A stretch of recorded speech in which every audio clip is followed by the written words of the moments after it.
Hi everyone. ದೇವಸ್ಥಾನದ ಊಟ ಅಂದರೆ ಎಲ್ಲರಿಗೂ ಇಷ್ಟ. ಅದರಲ್ಲೂ ಆ ತಿಳಿ ಸಾರು ಅಷ್ಟು ತಿಳಿ ಇದ್ರೂ ಎಷ್ಟು ರುಚಿ, ಎಷ್ಟು ಘಮ. ಕೈ ತೊಳೆದ್ರೂ ಸತ ಆ ಘಮ ಇನ್ನೂ ಹೋಗಿರಲ್ಲ. ಇವತ್ತಿನ ವಿಡಿಯೋದಲ್ಲಿ ಸೇಮ್ ದೇವಸ್ಥಾನಗಳಲ್ಲಿ ಮಾಡೋ ಶೈಲಿಯಲ್ಲೇ ತಿಳಿಸಾರನ್ನು ಹೇಗೆ ಮಾಡೋದು ಅಂತ ತೋರಿಸ್ಕೊಡ್ತಾ ಇದ್ದೀನಿ. ಈ ತಿಳಿಸಾರಿಗೆ ಅಷ್ಟು ರುಚಿ ಬರೋದೇ ಫ್ರೆಶ್ ಆಗಿ ಮಾಡ್ಕೊಳ್ಳೋ ಆ ಸಾರಿನ ಪುಡಿಯಿಂದ. ಸಾರಿನ ಪುಡಿನೂ ಸತ ಹೇಗೆ ಮಾಡೋದು ಅಂತ ತೋರಿಸ್ತೀನಿ. ಹಾಗಿದ್ರೆ ಬನ್ನಿ ದೇವಸ್ಥಾನದ ಶೈಲಿಯ ತಿಳಿಸಾರನ್ನು ಹೇಗೆ ಮಾಡೋದು ಅಂತ ನೋಡೋಣ. ಮೊದಲಿಗೆ ಬೇಳೆನ ಬೇಯಿಸ್ಕೊಳ್ಬೇಕು. ಇಲ್ಲಿ ನಾನು 1 ಕಪ್ ಅಷ್ಟು ತೊಗರಿ ಬೇಳೆನ ತಗೊಂಡಿದ್ದೀನಿ. ಇದನ್ನು ಚೆನ್ನಾಗಿ ತೊಳ್ಕೊಳ್ಳೋಣ. ಬೇಳೆನ ತುಂಬ ಸಾಫ್ಟಾಗಿ ಬೇಯಿಸ್ಕೊಳ್ಬೇಕು. ಬೇಳೆ ಹಾಗೆ ಬಾಯಿಗೆ ಸಿಗೋ ಥರ ಇರಬಾರ್ದು. ಈಗ ಬೇಳೆ ಬೇಯೋದಕ್ಕೆ ಎಷ್ಟು ಬೇಕೋ ಅಷ್ಟು ನೀರು ಹಾಕಿ ಇದಕ್ಕೆ 1/4 ಟೀ ಸ್ಪೂನ್ ಅರಿಶಿಣ ಹಾಗೆ 1 ಟೀ ಸ್ಪೂನ್ ಅಷ್ಟು ಎಣ್ಣೆ ಹಾಕಿ ಕುಕ್ಕರ್ ಲಿಡ್ ಕ್ಲೋಸ್ ಮಾಡಿ ಒಂದು 5 ವಿಷಲ್ ಕೂಗಿಸ್ಕೊಳ್ಳೋಣ. ಈಗ ಟೊಮ್ಯಾಟೊನ ಸಪ್ರೇಟಾಗಿ ಬೇಯಿಸ್ಕೊಳ್ಬೇಕು. ಅದಕ್ಕೆ 1 ಬೌಲಷ್ಟು ನೀರನ್ನು ಒಂದು ಪಾತ್ರೆಗೆ ಹಾಕ್ಕೊಂಡಿದ್ದೀನಿ. ಇದಕ್ಕೆ ಹಣ್ಣಾಗಿರೋ 3 ಟೊಮ್ಯಾಟೊನ ಚಿಕ್ಕದಾಗಿ ಕಟ್ ಮಾಡ್ಕೊಂಡಿರೋದನ್ನು ಹಾಕಿ ಇದ್ರ ಜೊತೆಗೆ ಮಧ್ಯ ಕಟ್ ಮಾಡ್ಕೊಂಡಿರೋ 2 ಹಸಿಮೆಣಸು, ಸ್ವಲ್ಪ ಕರಿಬೇವು, ಒಂದು ಸಣ್ಣ ನಿಂಬೆ ಹಣ್ಣಿನ ಗಾತ್ರದಷ್ಟು ಹುಣಸೆ ರಸ ಹಾಗೆ ಒಂದು 2 ಟೀ ಸ್ಪೂನ್ ಅಷ್ಟು ಬೆಲ್ಲ, 1 ಟೀ ಸ್ಪೂನ್ ಅಷ್ಟು ಉಪ್ಪನ್ನು ಹಾಕೊಂಡು ಮಿಕ್ಸ್ ಮಾಡಿ ಟೊಮ್ಯಾಟೊ ಫುಲ್ ಸಾಫ್ಟ್ ಆಗೋ ತನಕ ಚೆನ್ನಾಗಿ ಕುದಿಲಿಕ್ಕೆ ಬಿಡಬೇಕು. ಇದು ಕುದಿಯೋ ಅಷ್ಟರಲ್ಲಿ ಸಾರಿನ ಪುಡಿ ರೆಡಿ ಮಾಡ್ಕೊಳ್ಳೋಣ. ಸಾರಿನ ಪುಡಿ ಮಾಡ್ಕೊಳ್ಳೋಕ್ಕೆ ಒಂದು ಪ್ಯಾನ್ನಲ್ಲಿ 2 ಟೀ ಸ್ಪೂನ್ ಎಣ್ಣೆ ಕಾಯಿಸಿ 100 ಗ್ರಾಮ್ ಅಷ್ಟು ಬ್ಯಾಡಗಿ ಮೆಣಸನ್ನು ಹಾಕೊಳ್ತಾ ಇದ್ದೀನಿ. ಈ ಮೆಣಸನ್ನು ಫುಲ್ಲು ಲೋ ಫ್ಲೇಮ್ನಲ್ಲಿ ಈ ಎಣ್ಣೆಯಲ್ಲಿ ಚೆನ್ನಾಗಿ ಹುರ್ಕೊಳ್ಬೇಕು. ಸಾರಿಗೆ ಹಸಿಮೆಣಸನ್ನು ಕೂಡ ಹಾಕಿರೋದ್ರಿಂದ ಬರೀ ಬ್ಯಾಡಗಿ ಮೆಣಸನ್ನು ಮಾತ್ರ ತಗೊಂಡಿದ್ದೀನಿ. ನಿಮಗೆ ಇನ್ನೂ ಖಾರ ಬೇಕು ಅಂದರೆ ಇದ್ರ ಜೊತೆಗೆ ಒಂದು 4 ಖಾರದ ಮೆಣಸನ್ನು ಕೂಡ ಸೇರಿಸ್ಕೊಳ್ಬೋದು. ಈ ಮೆಣಸಿನಕಾಯಿ ಚೆನ್ನಾಗಿ ಫ್ರೈ ಆದಮೇಲೆ ಇದನ್ನು ಸಪ್ರೇಟಾಗಿ ಎತ್ತಿಟ್ಕೊಳ್ಳೋಣ. ಈಗ ಅದೇ ಪ್ಯಾನ್ಗೆ ಅರ್ಧ ಟೀ ಸ್ಪೂನ್ ಮೆಂತೆ ಕಾಳು, 4 ಟೀ ಸ್ಪೂನ್ ಅಷ್ಟು ಕೊತ್ತಂಬರಿ ಕಾಳನ್ನು ಹಾಕ್ಕೊಂಡು ಇದನ್ನು ಕೂಡ ಲೋ ಫ್ಲೇಮ್ನಲ್ಲಿ ಹುರ್ಕೊಳ್ಬೇಕು. ಮೆಂತೆ ಮತ್ತು ಕೊತ್ತಂಬರಿ ಕಾಳು ಹುರಿಲಿಕ್ಕೆ ಸ್ವಲ್ಪ ಟೈಮ್ ತಗೊಳತ್ತೆ. ಆದ್ದರಿಂದ ಸಪ್ರೇಟಾಗಿ ಹುರ್ಕೊಳ್ತಾ ಇದ್ದೀನಿ. ಇದು ಕೂಡ ಫ್ರೈ ಆದಮೇಲೆ ಇದಕ್ಕೆ 2 ಟೀ ಸ್ಪೂನ್ ಅಷ್ಟು ಜೀರಿಗೆ ಹಾಗೆ 1 ಟೀ ಸ್ಪೂನ್ ಉದ್ದಿನಬೇಳೆ ಹಾಕಿ ಫ್ರೈ ಮಾಡ್ಕೊಳ್ಳೋಣ. ಇದನ್ನೆಲ್ಲ ಹುರಿತಿರಬೇಕಾದ್ರೇ ಒಳ್ಳೆ ಘಮ ಬರ್ತಾ ಇರುತ್ತೆ. ನೀವು ಬೇಕಾದರೆ ಇದೇ ಮೆಜರ್ಮೆಂಟ್ನಲ್ಲಿ ಜಾಸ್ತಿ ಕ್ವಾಂಟಿಟಿ ಹಾಕ್ಕೊಂಡು ಎಣ್ಣೆ ಹಾಕ್ದೇ ಹುರಿದು ಸಾರಿನ ಪುಡಿ ಮಾಡಿಕೊಂಡು ಸುಮಾರು ದಿನ ಸ್ಟೋರ್ ಮಾಡ್ಕೊಳ್ಬೋದು. ಈಗ ನೋಡಿ ಇದು ಚೆನ್ನಾಗಿ ಫ್ರೈ ಆಗಿದೆ. ಇದಕ್ಕೀಗ ಕೊನೆಯದಾಗಿ ಸ್ವಲ್ಪ ಕರಿಬೇವನ್ನು ಹಾಕಿ ಲೋ ಫ್ಲೇಮ್ನಲ್ಲೇ ಹುರ್ಕೊಳ್ಳೋಣ. ಇವನ್ನೆಲ್ಲ ಲೋ ಫ್ಲೇಮ್ನಲ್ಲೇ ಹುರ್ಕೊಳ್ಳೋದ್ರಿಂದ ಸಾರಿನ ಪುಡಿ ತುಂಬ ರುಚಿ ಕೊಡುತ್ತೆ. ಹುರಿದಾದ್ಮೇಲೆ ಇದನ್ನು ಆರಿಸ್ಕೊಂಡು ಮಿಕ್ಸಿ ಜಾರ್ಗೆ ಹಾಕಿ ಇದ್ರ ಜೊತೆಗೆ ಹುರ್ಕೊಂಡಂಥ ಬ್ಯಾಡಗಿ ಮೆಣಸನ್ನು ಹಾಕ್ಕೊಂಡು ಪೌಡರ್ ಮಾಡ್ಕೊಳ್ಬೇಕು. ಈಗ ಮಾಡ್ಕೊಳ್ಳೋ ಪೌಡರ್ನಲ್ಲಿ ಪೂರ್ತಿ ನಾನು ಯೂಸ್ ಮಾಡ್ತಿಲ್ಲ. ಈ ಸಾರಿಗೆ ಒಂದು 3 ಟೇಬಲ್ ಸ್ಪೂನ್ ಅಷ್ಟು ಸಾರಿನ ಪುಡಿ ಸಾಕಾಗತ್ತೆ. ಈಗ ನೋಡಿ ಸಾರಿನ ಪುಡಿನೂ ರೆಡಿ ಆಯಿತು. ಇಲ್ಲಿ ಬೇಳೆನೂ ಕೂಡ ಚೆನ್ನಾಗಿ ಬೆಂದಿದೆ. ಇದನ್ನು ಚೆನ್ನಾಗಿ ಸ್ಮ್ಯಾಶ್ ಮಾಡಿ ಇಟ್ಕೊಂಡ್ಬಿಡೋಣ. ಆಲ್ರೆಡಿ ನಾನು ಹೇಳ್ದಂಗೆ ಈ ಸಾರಿಗೆ ಬೇಳೆ ಹಾಗೆ ಇರಬಾರ್ದು. ಬೇಳೆನ ಫುಲ್ ಸ್ಮ್ಯಾಶ್ ಮಾಡಿಕೊಂಡು ಇಟ್ಕೊಳ್ಬೇಕು. ಈ ಥರ ಇರಲಿ. ಈ ಕಡೆ ಟೊಮ್ಯಾಟೊ ಬೇಯಲಿಕ್ಕೆ ಇಟ್ಟಿದ್ವಲ್ಲ ಅದು ಕೂಡ ಚೆನ್ನಾಗಿ ಕುದ್ದು ಟೊಮ್ಯಾಟೊ ಎಲ್ಲ ಫುಲ್ ಸಾಫ್ಟ್ ಆಗಿದೆ. ಇದಕ್ಕೆ ನಾವು ಚೆನ್ನಾಗಿ ಸ್ಮ್ಯಾಶ್ ಮಾಡಿಕೊಂಡ ಬೇಳೆ ಹಾಕಿ ಹಾಗೆ ಸಾರಿನ ಕನ್ಸಿಸ್ಟೆನ್ಸಿಗೆ ಎಷ್ಟು ಬೇಕು ಅಷ್ಟು ನೀರು, ಫ್ರೆಶ್ ಆಗಿ ಮಾಡಿಕೊಂಡ 3 ಟೇಬಲ್ ಸ್ಪೂನ್ ಅಷ್ಟು ಸಾರಿನ ಪುಡಿ, 1/4 ಟೀ ಸ್ಪೂನ್ ಅಷ್ಟು ಹಿಂಗನ್ನು ನೀರಲ್ಲಿ ಮಿಕ್ಸ್ ಮಾಡಿಕೊಂಡು ಹಾಕೊಳ್ತಾ ಇದ್ದೀನಿ.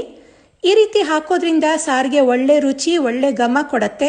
ಹಾಗೆ ಹೆಚ್ಕೊಂಡಿರೋ ಕೊತ್ತಂಬರಿ ಸೊಪ್ಪು, ರುಚಿಗೆ ತಕ್ಕಷ್ಟು ಉಪ್ಪು ಹಾಕಿ ಮಿಕ್ಸ್ ಮಾಡಿ ಸಾರು ಚೆನ್ನಾಗಿ ಕುದಿಲಿಕ್ಕೆ ಬಿಡೋಣ. ಉಪ್ಪು ಟೊಮ್ಯಾಟೊ ಬೇಯಿಸ್ಕೊಳ್ಳಬೇಕಾದ್ರೂ ಹಾಕಿದ್ವಿ. ಈಗ ನೋಡಿಬಿಟ್ಟು ಹಾಕೊಳ್ಳಿ. ಈ ಸಾರು ಕುದಿಯೋ ಅಷ್ಟರಲ್ಲಿ ಸಾರಿಗೆ ಒಗ್ಗರಣೆ ಮಾಡ್ಕೊಳ್ಳೋಣ. ಒಗ್ಗರಣೆಗೆ ಒಂದು ಪ್ಯಾನ್ನಲ್ಲಿ 3 ಟೀ ಸ್ಪೂನ್ ಎಣ್ಣೆ ಕಾಯಿಸಿ 1 ಟೀ ಸ್ಪೂನ್ ಅಷ್ಟು ಸಾಸಿವೆ, ಅರ್ಧ ಟೀ ಸ್ಪೂನ್ ಉದ್ದಿನಬೇಳೆ, ಕಟ್ ಮಾಡ್ಕೊಂಡಿರೋ 2 ಒಣ ಮೆಣಸು, ಸ್ವಲ್ಪ ಕರಿಬೇವು ಹಾಕಿ ಫ್ರೈ ಮಾಡ್ಕೊಳ್ಳೋಣ.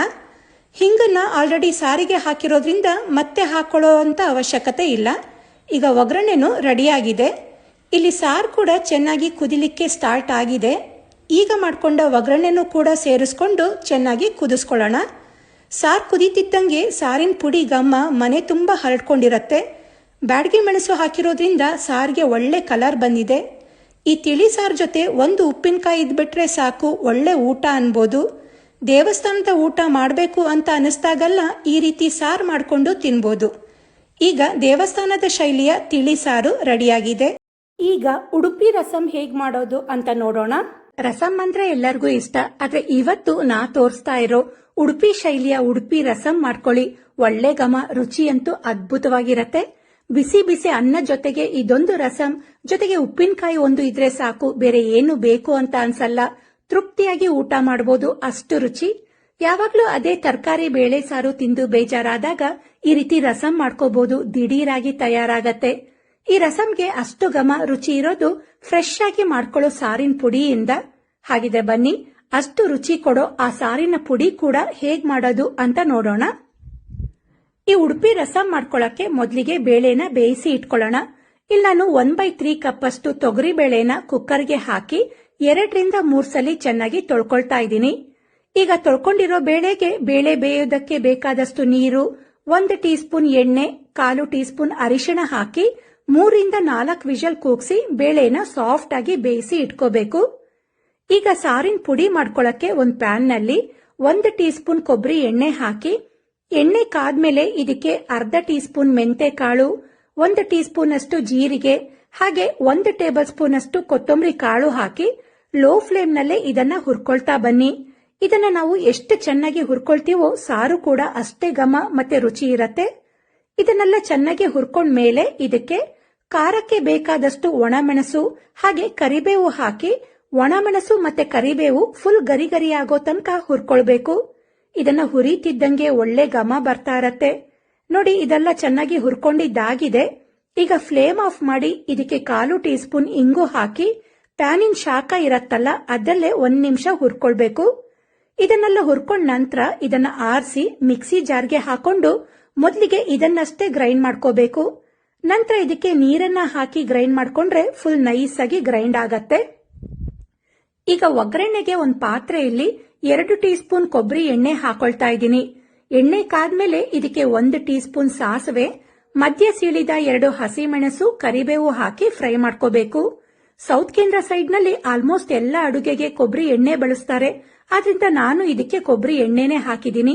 ಇದು ಕೂಡ ಒಳ್ಳೆ ಘಮ ಮತ್ತೆ ಟೇಸ್ಟ್ ಕೊಡತ್ತೆ. ನಂತರ ಇದಕ್ಕೆ ಹೆಚ್ಕೊಂಡ 3 ಹಣ್ಣು ಟೊಮ್ಯಾಟೊನ ಹಾಕೊಳ್ತಾ ಇದ್ದೀನಿ. ಹಾಗೆ ಇದ್ರ ಜೊತೆಗೇನೆ ರುಚಿಗೆ ತಕ್ಕಷ್ಟು ಉಪ್ಪು, 1/2 ಟೀ ಸ್ಪೂನ್ ಅರಿಶಿಣ ಹಾಕಿ ಫ್ರೈ ಮಾಡ್ಕೊಳ್ಬೇಕು. ಟೊಮ್ಯಾಟೊ ಎಲ್ಲ ಫುಲ್ ಸಾಫ್ಟ್ ಆಗೋ ತನಕ ಫ್ರೈ ಮಾಡ್ಕೊಳ್ಳಿ. ಟೊಮ್ಯಾಟೊ ಜೊತೆಗೇನೆ ಉಪ್ಪನ್ನು ಕೂಡ ಹಾಕಿರೋದ್ರಿಂದ ಟೊಮ್ಯಾಟೊ ಬೇಗ ಸಾಫ್ಟ್ ಆಗತ್ತೆ.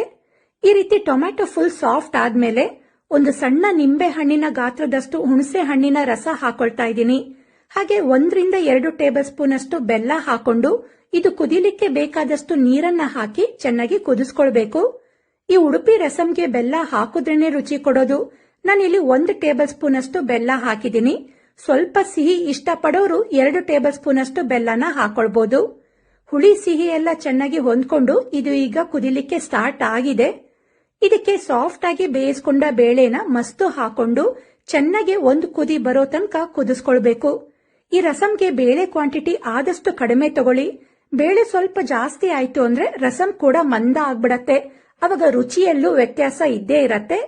ಅದರಿಂದ ಬೇಳೆನ ಕಡಿಮೆ ಹಾಕೊಳ್ಳಿ. ಬೇಳೆ ಎಲ್ಲ ಚೆನ್ನಾಗಿ ಕುದ್ಮೇಲೆ ಕೊನೆಯದಾಗಿ ಇದಕ್ಕೆ ಹುರಿದು ಗ್ರೈಂಡ್ ಮಾಡ್ಕೊಂಡ ಖಾರನ ಹಾಕೊಳ್ಳೋಣ. ಹಾಗೆ ರಸಂನ ಕನ್ಸಿಸ್ಟೆನ್ಸಿಗೆ ಬೇಕಾದಷ್ಟು ನೀರನ್ನ ಹಾಕಿ ಹೆಚ್ಕೊಂಡ ಕೊತ್ತಂಬರಿ ಸೊಪ್ಪನ್ನ ಹಾಕಿ ರಸಂನ ಚೆನ್ನಾಗಿ ಕುದಿಸ್ಕೊಳ್ಬೇಕು. ಈ ರಸಂ ಕುದೀತಿದ್ದಂಗೆ ಹುರಿದು ಗ್ರೈಂಡ್ ಮಾಡ್ಕೊಂಡ ಆ ಪುಡಿದು ಒಳ್ಳೆ ಘಮ ಬರ್ತಾ ಇರತ್ತೆ. ರುಚಿನೂ ಕೂಡ ತುಂಬಾನೇ ಚೆನ್ನಾಗಿರತ್ತೆ. ಸೇಮ್ ದೇವಸ್ಥಾನದಲ್ಲಿ ಊಟ ಮಾಡಿದ ಅನುಭವ ಕೊಡತ್ತೆ. ಖಂಡಿತ ಟ್ರೈ ಮಾಡಿ, ಮನೆಯಲ್ಲಿ ಎಲ್ಲರಿಗೂ ಇಷ್ಟ ಆಗೋದು ಗ್ಯಾರಂಟಿ. ಈಗ ಸಿಂಪಲ್ ಆಗಿ ಮಾಡ್ಕೊಳ್ಬಹುದಾದ ರಸಂನ ಹೇಗ್ ಮಾಡೋದು ಅಂತ ನೋಡೋಣ. ತರಕಾರಿಗಳೇನು ಇಲ್ಲದೆ ಇದ್ದಾಗ ಏನಪ್ಪ ಸಾರು ಮಾಡೋದು ಅಂತ ಅನ್ಕೊಂಡ್ರೆ ಫಸ್ಟ್ ನೆನಪಾಗೋದೆ ರಸಂ. ಅದರಲ್ಲೂ ನಾನಿವತ್ತು ಬೇಯಿಸ್ಕೊಂಡ ತೊಗರಿಬೇಳೆ ಮತ್ತೆ ಕಾಯಿನ ರುಬ್ಬಿ ಹಾಕಿ ಮಾಡೋ ಅಂತ ರಸಂನ ಹೇಗ್ ಮಾಡೋದು ಅಂತ ತೋರಿಸ್ಕೊಡ್ತಾ ಇದ್ದೀನಿ. ಈ ರಸಂ ಅಂತೂ ಒಳ್ಳೆ ಘಮ, ಸೇಮ್ ಹೋಳಿಗೆ ಸಾರು ತಿಂದಷ್ಟೇ ರುಚಿ ಇರತ್ತೆ. ಬಿಸಿ ಅನ್ನ ಜೊತೆ ಹಾಕೊಂಡು ತಿಂತಾ ಇದ್ರೆ ಇನ್ನೂ ಅನ್ನ ಹಾಕೊಂಡು ತಿನ್ನೋಣ ಅಂತ ಅನ್ಸತ್ತೆ, ಅಷ್ಟು ರುಚಿ. ಬರೀ ತರಕಾರಿ ಸಾರು ತಿಂದು ಬೇಜಾರಾಗಿದ್ರೆ ಅವಾಗವಾಗ ಈ ರಸಂನ ಮಾಡ್ಕೋಬಹುದು. ಹುಷಾರ್ ತಪ್ಪಿ ಬಾಯಿ ರುಚಿ ಕೆಟ್ಟವರಿಗಂತೂ ಒಳ್ಳೆ ರುಚಿ ಕೊಡತ್ತೆ. ಹಾಗಿದ್ರೆ ಬನ್ನಿ, ಇಷ್ಟು ರುಚಿ ಕೊಡೋ ರಸಂನ ಹೇಗ್ ಮಾಡೋದು ಅಂತ ನೋಡೋಣ. ಮೊದಲಿಗೆ ತೊಗರಿ ಬೇಳೆನ ಬೇಯಿಸ್ಕೊಳ್ಳೋಣ. ಇಲ್ಲಿ ನಾನು 1/3 ಕಪ್ ಅಷ್ಟು ತೊಗರಿ ಬೇಳೆನ ತಗೊಂಡಿದ್ದೀನಿ. ಈ ರಸಂಗೆ ಬೇಳೆ ಕ್ವಾಂಟಿಟಿ ಸ್ವಲ್ಪ ಕಡಿಮೆನೇ ಇರಲಿ. ಬೇಳೆನ ತೊಳ್ಕೊಂಡ್ಮೇಲೆ ಇದಕ್ಕೆ ಬೇಳೆ ಬೇಯಿಸ್ಕೊಳ್ಳೋಕ್ಕೆ ಬೇಕಾದಷ್ಟು ನೀರು, 1/4 ಟೀ ಸ್ಪೂನ್ ಅರಿಶಿಣ, ಹಾಗೆ 1 ಟೀ ಸ್ಪೂನ್ ಎಣ್ಣೆ ಹಾಕಿ ಬೇಳೆ ಫುಲ್ ಸಾಫ್ಟ್ ಆಗೋ ತನಕ ಒಂದು 4 ವಿಷಲ್ ಕೂಗ್ಲಿಕ್ಕೆ ಬಿಡಬೇಕು. ಈಗ ರಸಂ ಮಾಡ್ಕೊಳ್ಳೋ ಪಾತ್ರೆಯಲ್ಲಿ 1 ಬೌಲಷ್ಟು ನೀರನ್ನು ಹಾಕೊಳ್ತಾ ಇದ್ದೀನಿ. ಹಾಗೆ ಇದ್ರ ಜೊತೆಗೆ 1 ನಿಂಬೆ ಹಣ್ಣಿನ ಗಾತ್ರದಷ್ಟು ಹುಣಸೆ ಹಣ್ಣಿನ ರಸ ತೆಗೆದಿಟ್ಕೊಂಡಿದ್ದೀನಿ, ಅದನ್ನು ಹಾಕೊಂಡು ಹೆಚ್ಕೊಂಡಿರೋ 2 ಪೂರ್ತಿ ಹಣ್ಣಾಗಿರೋ ಟೊಮ್ಯಾಟೊ, ಹಾಗೆ ಇದ್ರ ಜೊತೆಗೆ 1/4 ಟೀ ಸ್ಪೂನ್ ಅಷ್ಟು ಅರಿಶಿಣ ಹಾಕಿ ಚೆನ್ನಾಗಿ ಮಿಕ್ಸ್ ಮಾಡಿ ಟೊಮ್ಯಾಟೊ ಫುಲ್ ಸಾಫ್ಟ್ ಆಗೋ ತನಕ ಕುದಿಸ್ಕೊಳ್ಬೇಕು. ಅಷ್ಟರೊಳಗೆ ನಾವು ರಸಂದು ಮಸಾಲೆನ ರೆಡಿ ಮಾಡ್ಕೊಳ್ಬೋದು. ಅಲ್ಲಿ ತನಕ ಇದಕ್ಕೆ ಪ್ಲೇಟ್ ಮುಚ್ಚಿ ಕುದಿಲಿಕ್ಕೆ ಬಿಡೋಣ. ಮಸಾಲೆ ರೆಡಿ ಮಾಡ್ಕೊಳ್ಳೋಕ್ಕೆ ಒಂದು ಪ್ಯಾನ್ನಲ್ಲಿ 1 ಟೀ ಸ್ಪೂನ್ ಎಣ್ಣೆ ಹಾಕಿ, ಎಣ್ಣೆ ಕಾದ್ಮೇಲೆ 1 ಟೇಬಲ್ ಸ್ಪೂನ್ ಕೊತ್ತಂಬರಿ ಕಾಳು, 1 ಟೀ ಸ್ಪೂನ್ ಜೀರಿಗೆ, 1 ಟೀ ಸ್ಪೂನ್ ಕಾಳು ಮೆಣಸು, ಹಾಗೆ 1 ಟೀ ಸ್ಪೂನ್ ಅಷ್ಟು ತೊಗರಿಬೇಳೆ, 3 ಒಣಮೆಣಸು ಹಾಕಿ ಫ್ರೈ ಮಾಡ್ಕೊಳ್ಳಿ. ಇದಕ್ಕೆ ತೊಗರಿಬೇಳೆ ಹಾಕಿ ಹುರ್ಕೊಳ್ಳೋದ್ರಿಂದ ರಸಂ ಸ್ವಲ್ಪ ಮಂದ ಬರುತ್ತೆ. ಹಾಗೆ ಇದಕ್ಕೆ ಕಾಳು ಮೆಣಸು ಜಾಸ್ತಿ ಹಾಕಿರೋದ್ರಿಂದ ಒಣಮೆಣಸನ್ನ ಬರೀ 3 ಹಾಕಿದ್ದೀನಿ. ರಸಂಗೆ ಕಾಳು ಮೆಣಸು ಜಾಸ್ತಿ ಇದ್ರೇನೆ ರುಚಿ ಜಾಸ್ತಿ. ಇದನ್ನ ಹುರ್ಕೊಂಡ್ಮೇಲೆ ಇದಕ್ಕೆ 1/4 ಕಪ್ಪಷ್ಟು ತುರಿದಿರೋ ಕಾಯಿ, ಹಾಗೆ ಅರ್ಧ ಟೀ ಸ್ಪೂನ್ ಅಷ್ಟು ಇಂಗು ಹಾಕಿ ಜಸ್ಟ್ 1 ನಿಮಿಷ ಇದನ್ನ ಹುರ್ಕೊಳ್ಬೇಕು. ಈ ರಸಂಗೆ ಇಂಗಿನ ಫ್ಲೇವರ್ ತುಂಬಾನೇ ಚೆನ್ನಾಗಿರುತ್ತೆ. ಇದನ್ನ ಹುರಿತಿದ್ದಂಗೆ ಇಂಗಿಂದು ಮತ್ತೆ ಕಾಯಿದು ಘಮ ಬರಲಿಕ್ಕೆ ಸ್ಟಾರ್ಟ್ ಆಗತ್ತೆ. ಆವಾಗ ಫ್ಲೇಮ್ ಆಫ್ ಮಾಡಿ ಇದನ್ನ ಆರಿಸಿ ನೀರು ಹಾಕಿ ನೈಸಾಗಿ ರುಬ್ಬಿ ಇಟ್ಕೊಳ್ಬೇಕು.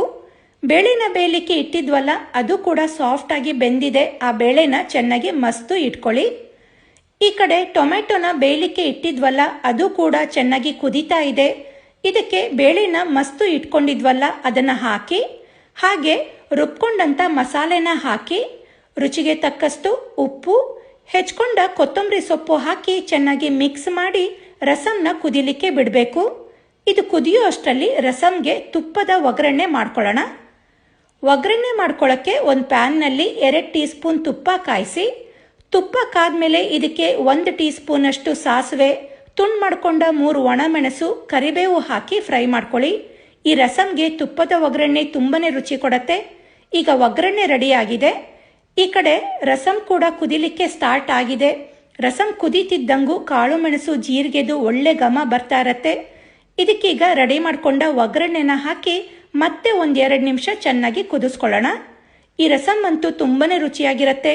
ಯಾವತ್ತೂ ಈ ರೀತಿಯಾದ ರಸಂನ ಮಾಡ್ಕೊಂಡಿಲ್ಲ ಅಂದ್ರೆ ಖಂಡಿತ ಟ್ರೈ ಮಾಡಿ. ಒಳ್ಳೆ ರುಚಿ, ಒಳ್ಳೆ ಘಮ ಇರತ್ತೆ. ಈಗ ತುಂಬಾನೇ ರುಚಿಯಾದ ರಸಂ ರೆಡಿಯಾಗಿದೆ. ನೀವು ಕೂಡ ಇದೇ ರೀತಿಯಾದ ರಸಂನ ಮಾಡ್ಕೊಳ್ತೀರಾ? ಕಮೆಂಟ್ ಮಾಡಿ ತಿಳಿಸಿ. ಈ ರಸಂ ರೆಸಿಪಿ ನಿಮಗೆ ಇಷ್ಟ ಆಗಿದ್ರೆ ವಿಡಿಯೋಗೆ ಲೈಕ್ ಕೊಡಿ, ಶೇರ್ ಮಾಡಿ, ನನ್ನ ಚಾನಲ್ನ ಸಬ್ಸ್ಕ್ರೈಬ್ ಮಾಡ್ಕೊಳ್ಳಿ. ಇನ್ನೂ ಇದೇ ರೀತಿಯಾದ ಒಳ್ಳೆ ರೆಸಿಪಿಗಳಿಗೆ ನನ್ನ ಯೂಟ್ಯೂಬ್ ಚಾನಲ್, ಫೇಸ್ಬುಕ್ ಪೇಜ್ ಹಾಗೆ ಇನ್ಸ್ಟಾಗ್ರಾಮ್ ಅಕೌಂಟ್ನ ಫಾಲೋ ಮಾಡೋದನ್ನ ಮರಿಬೇಡಿ. Thank you.